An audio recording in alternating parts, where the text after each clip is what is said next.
Hi കൂട്ടുകാരെ, സലിജാസ് കിച്ചണിലേക്ക് എല്ലാവർക്കും സ്വാഗതം. നമ്മളിന്നിവിടെ റെഡിയാക്കുന്നത് ടൊമാറ്റോ സോസാണ്. കടയിൽ നിന്നും വാങ്ങുന്നതിനേക്കാൾ ചിലവ് കുറഞ്ഞ രീതിയിൽ നല്ല ക്വാളിറ്റിയിൽ തന്നെ നമുക്ക് വീട്ടിൽ ടൊമാറ്റോ സോസ് ഉണ്ടാക്കിയെടുക്കാം. അതിനായി 1 കിലോ തക്കാളിപ്പഴം എടുത്ത് വെച്ചിട്ടുണ്ട്. നന്നായിട്ട് പഴുത്ത തക്കാളിപ്പഴമാണ് ഇതിന് വേണ്ടത്. ഇനി ഇത് ഓരോന്നും 4 ആയിട്ടൊന്ന് കട്ട് ചെയ്തെടുക്കണം. കട്ട് ചെയ്യുമ്പോൾ ഈ നടുക്കത്തെ ഈ ഭാഗം ഒഴിവാക്കി വേണം കട്ട് ചെയ്യാനായിട്ട്. നമുക്കിനി ഇതൊന്ന് അരിഞ്ഞെടുത്തുകൊണ്ട് വരാം. തക്കാളി ഇവിടെ അരിഞ്ഞെടുത്ത് വെച്ചിട്ടുണ്ട്. ഇനി അതിലേക്ക് നമുക്ക് ഇത്രയും സവോള ചേർത്ത് കൊടുക്കാം. ആ കൂടെ തന്നെ ഒരു 3 ഗ്രാമ്പു, 2 ചെറിയ കഷ്ണം കറുവാപ്പട്ട, ഒരു 4 അല്ലി വെളുത്തുള്ളി, ഒരു നുള്ളുപ്പ്,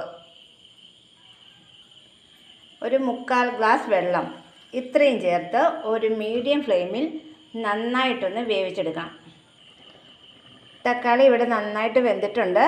ഇനി നമുക്കതിനകത്തിട്ട് കറുവാപ്പട്ടയും ഗ്രാമ്പും എടുത്തു മാറ്റണം.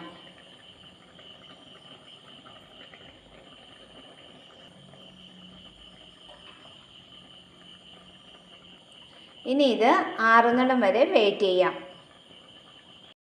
തക്കാളി ഇവിടെ നന്നായിട്ട് തണുത്ത് വന്നിട്ടുണ്ട്. ഇനി നമുക്കിതൊന്ന് നല്ല പേസ്റ്റ് പോലെ അരച്ചെടുക്കണം. തക്കാളി ഇവിടെ നല്ല പേസ്റ്റ് പോലെ അരച്ചെടുത്തിട്ടുണ്ട്. ഇനി നമുക്കിതൊന്ന് അരിച്ചെടുക്കണം. ചെറിയ കട്ടകളൊക്കെ ഉണ്ടെങ്കിൽ അതൊന്ന് മാറ്റിയെടുക്കണം.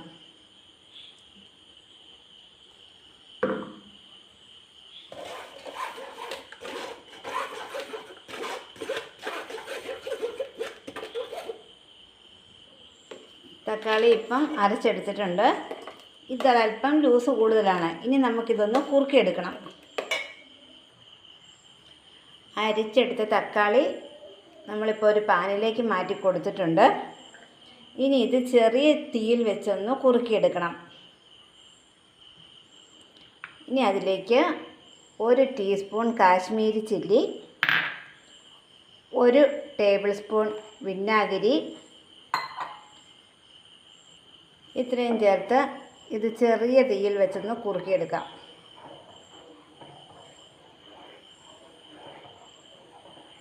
തിളയ്ക്കുന്നിടം വരെ ഒരു ഹൈ ഫ്ലെയിമിലിട്ടിട്ട് തിളച്ച് കഴിയുമ്പോൾ ഒരു മീഡിയം ഫ്ലെയിമിലേക്ക് മാറ്റി കൊടുത്താൽ മതി.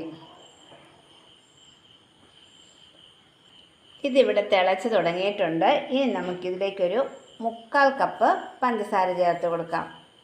1 കിലോ തക്കാളി ഉണ്ട്, അതുകൊണ്ടാണ് ഇത്രയും പഞ്ചസാര ചേർത്ത് കൊടുക്കുന്നത്. ഇനി ഇതും കൂടെ ചേർത്ത് നന്നായിട്ടൊന്ന് ഇളക്കി ഇതിൻ്റെ വെള്ളം കുറച്ചൊന്ന് വറ്റിച്ചെടുക്കണം. ഇത് ഇടയ്ക്കിടയ്ക്ക് ഇളക്കി കൊടുക്കണം. കാശ്മീരി ചില്ലിക്ക് ചേർത്തത് കൊണ്ട് നല്ലൊരു കളറുണ്ട്. കുറച്ചും കൂടി ഒന്ന് വറ്റാനുണ്ട്. ഇത് ടൊമാറ്റോ സോസ് ഇവിടെ നന്നായിട്ടിപ്പോൾ കുറുകി വന്നിട്ടുണ്ട്. ഇനി നമുക്ക് തീ ഓഫ് ചെയ്താം. ഇതാറി കഴിയുമ്പോൾ കുറച്ചുകൂടെ കുറുകും. അതുകൊണ്ട് ഈ ഒരു ലൂസിലിപ്പം ഓഫ് ചെയ്ത് കൊടുക്കാം. ഇവിടെ റെഡിയായിട്ടുണ്ട്. നമ്മൾ കടകളിൽ നിന്ന് വാങ്ങുന്ന അതേ രീതിയിൽ തന്നെയാണ് കിട്ടിയിരിക്കുന്നത്. വീഡിയോ ഇഷ്ടമായാൽ എല്ലാ കൂട്ടുകാരും ലൈക്ക് ചെയ്യാനും ഷെയർ ചെയ്യാനും സബ്സ്ക്രൈബ് ചെയ്യാനും മറക്കല്ലേ. അടുത്ത വീഡിയോയുമായി വീണ്ടും കാണാം. എല്ലാവർക്കും താങ്ക് യു.